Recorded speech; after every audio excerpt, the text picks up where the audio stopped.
ಸಿದ್ಧಾಂತ ಅಂತ ನಾನು ಹೇಳೋದಿಲ್ಲ ಅದನ್ನು. ಮತ್ತು ಸಿದ್ಧಾಂತ ಹಿಡಿದಕ್ಕೆ ಅದು ಸೇಮ್ ಹಿಡಿದುಕೊಂಡು ಯಾವ ಸಿದ್ಧಾಂತ ಬೇಕಾ, ಯಾವ ಸಿದ್ಧಾಂತ ಪರಿವಾರ ಸಿದ್ಧವಾದರಿರಲಿ ಮತ್ತೊಂದರಲ್ಲಿ ಏನೂ ಇರಲಿ, ಬಟ್ ಇಲ್ಲಿ ವೈಚಾರಿಕತೆ ಅದ ಅವರಲ್ಲಿ. ಇವತ್ತು ಅವರು ಗೌರವಿಸುವಂಥ ವ್ಯಕ್ತಿಗಳು ಯಾರಪ್ಪ ಅಂತ. ಹಾಗಾದರೆ ಸರ್ ಡಿ ಕೆ ಶಿವಕುಮಾರ್ ಅಲ್ಲಿ ವೈಚಾರಿಕತೆ ಇಲ್ವಾ? ಡಿ ಕೆ ಶಿವಕುಮಾರ್ ವೈಚಾರದಿಲ್ಲ ಅಂತ ಹೇಳಿಲ್ಲ. ಇಲ್ಲ, ಇವ್ರ ಬಗ್ಗೆ ಮಾತಾಡೋದಷ್ಟೇ ಮಾತಾಡ್ತಿದ್ರು, ಅವ್ರ ವ್ಯಕ್ತಿತ್ವ ಅವ್ರ ವ್ಯಕ್ತಿತ್ವ. ಆದರೆ ಇವ್ರು ಟೆಂಪಲ್ ರನ್ ಮಾಡೋದಿಲ್ಲ ಸತೀಶ್ ಅವರು. ಭಾಳ ಜನರಿಗೆ ಬೇಕಾದಂಥ ವಿಷಯ ಇರ್ಬೋದು ಒಳಗೆ ಅಂತರಾಳದಲ್ಲೇ ದೆವ್ವದ ಬಗ್ಗೆ, ಭೂತದ ಬಗ್ಗೆ, ಮತ್ತೊಂದ್ರ ಬಗ್ಗೆ, ದೇವರ ಬಗ್ಗೆ. ಒಂದು ನಮ್ಮ ದೇಶದಲ್ಲಿ ಹುಟ್ಟಿದ ಪ್ರತಿಯೊಬ್ಬರಿಗೂ ಇರ್ತದೆ, ಆ ಭಯ ಹೋಗುವುದಿಲ್ಲ.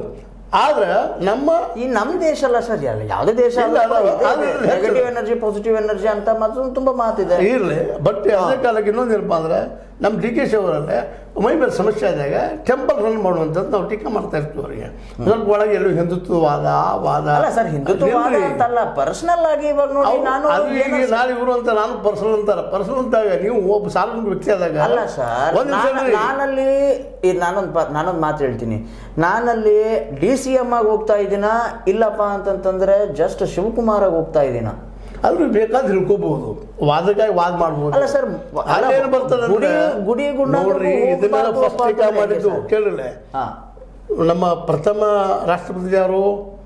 ಬಾಬು ರಾಜೇಂದ್ರ ಪ್ರಸಾದ್ ಅವರು ಪ್ರೆಸಿಡೆಂಟ್ ಆಗಿ ಒಬ್ಬ ಸ್ವಾಮೀಜಿ ಅವ್ರ ಕಾಲು ತೊಳೆದಾಗ ದೊಡ್ಡ ಟೀಕೆ ಆಗಿತ್ತು ಅವರು.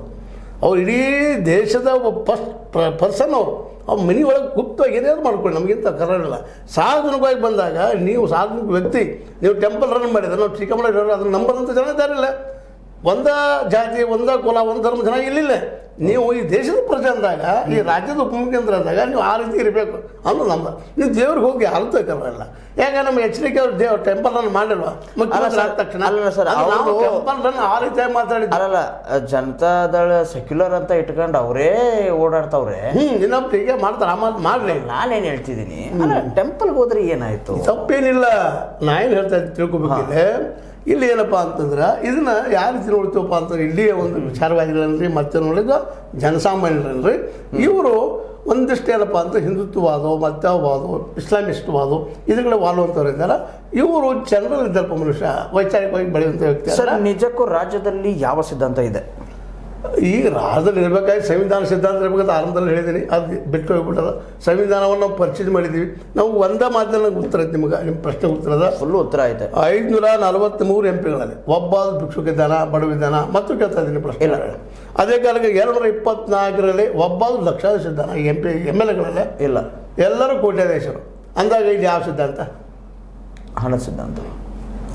ಸರ್, ಪರಿವಾರ ಲಾಸ್ಟ್ ಪ್ರಶ್ನೆ, ಕೊನೆ ಪ್ರಶ್ನೆ, ಸಮಯದ ಅಭಾವ, ಸಮಯ ಮುಕ್ತಾಯಗೊಳ್ತಾ ಇದೆ. ಪರಿವಾರವಾದವೇ ಸಿದ್ಧಾಂತ ರಾಜಕಾರಣವೇ? ಪರಿವಾರವಾದನ ಸಿದ್ಧಾಂತ ಆಗಿದ್ದಲ್ಲಿ ಇವತ್ತು ನಾವು ಮಾಡಿಬಿಟ್ಟಿವಿ ಅದನ್ನು. ಯಾವತ್ತೂ ನಮ್ಮ ನೆಹರೂಜಿ ಅವರು ತಮ್ಮ ನಂತರ ತಮ್ಮ ಮಗಳನ್ನು ತರುವಂಥ ಪ್ರಯತ್ನ ಮಾಡಿದರು. ತಾವು ಜೀವನದಿದ್ದಾಗ ಆಕಿನ ಅಧ್ಯಕ್ಷ ಮಾಡೋ ಪ್ರಯತ್ನ ಮಾಡಿದರು. ಆವತ್ತು ಶುರುವಾಗಿದೆ ಈ ದೇಶಕ್ಕೆ. ಅದು ಕೆಟ್ಟ ಪರಿಹಾರ ಅವರು